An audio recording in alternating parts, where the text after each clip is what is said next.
আল্লাহ পাক চান যে আমরা যেন জান্নাতে যাই। যদি আমরা জান্নাতে যেতে না পারি পরকালে, একটা কারণে যেতে পারবো না, অনলি একটা কারণ, সেটা হলো আমাদের নিজের দোষে। একটা কারণ, যারা জাহান্নামে যাবে মানুষ এবং জিনদের মধ্যে, নিঃসন্দেহে মহাবিশ্বে তারা ছাড়া জাহান্নামে যাওয়ার উপযুক্ত কেউ ছিল না। ও জাহান্নামে যাওয়ার উপযুক্ত ছিল বলেই আল্লাহ পাক তাকে জাহান্নামে পাঠাবেন। আর যারাই জান্নাতে যাবে প্রত্যেকেই শুধু আমলের বদৌলতে যাবে না, বরং আল্লাহ পাকের রহমতেই যাবে। আল্লাহ পাকের রহমত যাদের উপরে বর্ষিত হবে তারাই জান্নাতে যাবে ইনশাআল্লাহ। কে আমল দিয়ে যেতে পারবে না। যত আমলই করি বলা যাবে না এই আমলের বদৌলতে জান্নাতে যেতে পারবো। আল্লাহ পাক দয়া না করলে হবে না। আল্লাহ পাক চান যে আদম সন্তান যেন জান্নাতেই যায়। এই কারণেই সৃষ্টি করা, এই কারণেই আপনার ওহীভিত্তিক গ্রন্থগুলো পাঠানো, এই কারণে নবী রাসূল পাঠানো, আলেম ওলামা সৃষ্টি করা, মানুষকে সতর্ক করা, হায়াত দেয়া, বারংবার জীবনে চলতে ফিরতে আপনাকে অ্যালার্ম করা হয় আল্লাহর পথে ফিরে আসেন, আল্লাহর পথে ফিরে আসেন। অ্যালার্ম করা হয় না? বিপদ দিয়ে আপনাকে অ্যালার্ম করা হয় আল্লাহর পক্ষ থেকে। আপনি চলতে পথে হোঁচট খান, আল্লাহ আপনাকে অ্যালার্ম দেন, ফিরে আসো। চলছেন বিপথে, আল্লাহ পাকে অ্যালার্ম দেন, ফিরে আসো। আল্লাহ পাকের পক্ষ থেকে কিন্তু এগুলো আসে।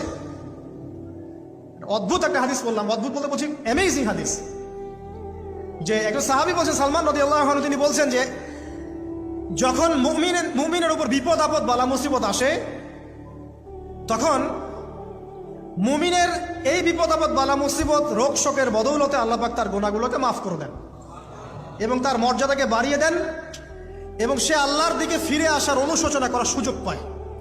আর যখন কাফের মুশরিক বা ফাসেক মানুষকে এইসব রোগ ব্যাধি বিপদ আপদ বালা মুসিবত ঘিরে ধরে, তার দৃষ্টান্ত সেই উটের ন্যায় যে উটটাকে তার মালিক বেঁধে রেখেছে, এরপর ছেড়ে দিয়েছে। সে উটটা বুঝতেও পারলো না কেন তার মালিক তাকে বেঁধে রাখলো আর কেনই বা তাকে ছেড়ে দিল। কথাটা কি বুঝতে পারছেন? যারা আল্লাহ দ্রোহী তাদের উপর যখন বিপদ আপদ বালা মুসিবত আসতে থাকে, তারা বুঝে না যে কি জন্য আসলো আর কেন চলে গেল। কিন্তু মুমিন ব্যক্তি যারা মুসলিম, আল্লাহর অনুগত, তাদের বিষয়টা হচ্ছে এমন, বিপদ আপদ বালা মুসিবত রোগ ব্যাধি তাদেরকে আল্লাহর দিকে ফিরিয়ে নিয়ে আসবে ইনশাআল্লাহ। দেখুন, এই যে পৃথিবীতে নামিয়ে দেয়া, এরপর আল্লাহর পক্ষ থেকে ঐশী গ্রন্থগুলো পাঠানো, নবী রাসূল পাঠানো, আলেম ওলামা পাঠানো, আপনাকে হায়াত দেয়া, আপনাকে রিজিক দেয়া, এই শ্বাস নেওয়ার ক্ষমতা দেয়া, আপনাকে জ্ঞান বুদ্ধি দেয়া, বিবেক দেয়া, যে আমি তার পাশে লাউ গাছ উৎপন্ন করলাম। কোন গাছ? খেতে পারেন, এর শাক এবং এই যে ফল, এটার মধ্যে নিঃসন্দেহে এমন এমন কিছু উপাদান আছে যেটা হয়তো আমরা